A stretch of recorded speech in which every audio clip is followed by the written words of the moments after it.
Hey everyone, welcome back to 40 Plus Life. Welcome if you're new. I'm Veronica, and today we're gonna just do a quick little comparison between a rainy day fund and an emergency fund.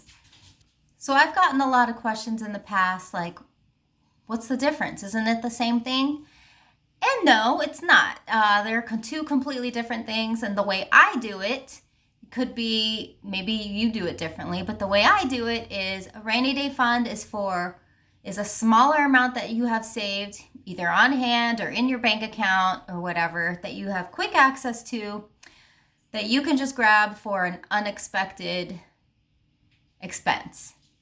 Basically like nothing emergency related, but like, oh darn, you got a flat tire and you had to take money out from it, or you had to just something quick. Like I've used mine for when I had to take Nugget to the vet or something like that because he got a hot spot, and I was like, oh, what is this? And I didn't have enough in the pet savings fund, so my rainy day fund really helped me out quite a bit. So I like to have about $500 saved in a rainy day fund, and I usually keep it cash on hand so I can just easily grab it. But if you have a local bank or credit union that you use, that's not an online bank basically, that you could just grab your money, that's another good place to put it. Now, an emergency fund is something for those super large emergency unexpected things, like, or like you lose your job, or your spouse loses their job, or something, you have to get your washer and dryer broke and you need to get new ones. Those kind of things that is super important to you is why you would use an emergency fund. So those are the main differences between the two.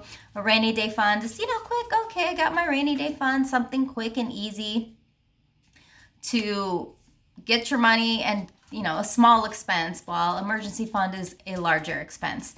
So, you're told maybe to start with $1,000 emergency fund, and it's a good starting point, but that's not where you want to stop. But at least having that $1,000 on hand is a good starting point, because at least you have it saved and it's set aside. And if you have it in a high yield savings account, you're at least getting that bonus money that I like to call it. So from there, then you want to expand on that $1,000 by turning it into at least 1 month savings. And then maybe 3 months, then maybe 6 months, and so on and so forth. In a rainy day fund, you just pick one amount that you think is good for you. For me, it's $500. Stick with that. Leave it alone until you absolutely need it. So, like I said, this is going to be a super quick video because I'm just talking about the differences between the two. And so in the description box, I do have some freebies for you. I'm going to go on my computer right now and show you what I have for you, and then we'll go from there. So before I get into the freebies, let me just show you where my not emergency fund, my rainy day fund is. So I do have a nice A5 binder and envelopes, and this is where I keep my rainy day fund. So then I have a little tracker here. These are trackers that I had created. I don't do these anymore, but I also need to update it because, again, it's lazy. You can erase this and then reuse it, but I haven't even added to this in a while, and so that's why. But this is how I keep track of it.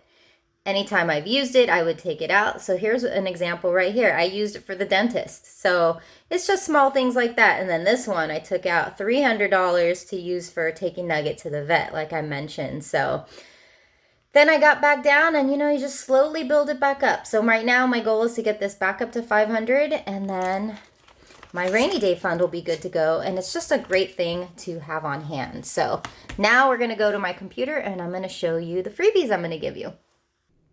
All right, so here we are in my Photoshop, and these are, you're going to hear Nugget, of course.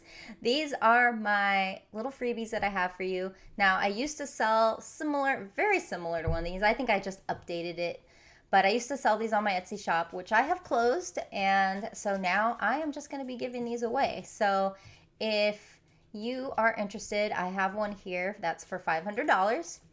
And then I also have another one here that is a choose your own amount. So if you want to save 100 or 250 or even 1,000, whatever amount works good for you and your rainy day fund, I'm giving you both of these so that you can make your own choice. And then the last one I have, I also gave in my last video, which was about how I do my emergency fund and everything. And I was giving this away as well, but I'm going to have this in this package here as well. So you now have a rainy day fund and a $1,000 emergency fund that you can also save for. If you want the full tracker that I also included for the emergency fund, you'll have to look at the last video. And that's it. So I hope you guys, I hope this is helpful to you, and I hope you really do like these savings challenges or trackers or however you want to call it. But it's a good way to kind of motivate you and help you save some money for your different goals. So there you go. All right, everyone, thank you so much for joining me today. I really hope you enjoyed this video and you now know more about the differences between a rainy day fund and an emergency fund. If you have any questions, comments, suggestions, please do post in the comment section below, and that'll do it for now. So you all have a wonderful day. Remember to stay happy, and I'll see you in the next one. Kumbatane! Ollie, my big boy came out. Hi. Ollie, is it time for food? Do you want to get some crunchies? Yeah? Okay. Oh, my poor hunchback. That's what he looks like. Oh, but who else is here? Chesty Poo, you can't see his face. And the Nugs. Everyone's here. Oh, boy. Oh, boy. Okay, Ollie, I'm coming. Let's go get you some food. Okay, I'm coming. I see you peeking. I'm coming. All right. Have a good day.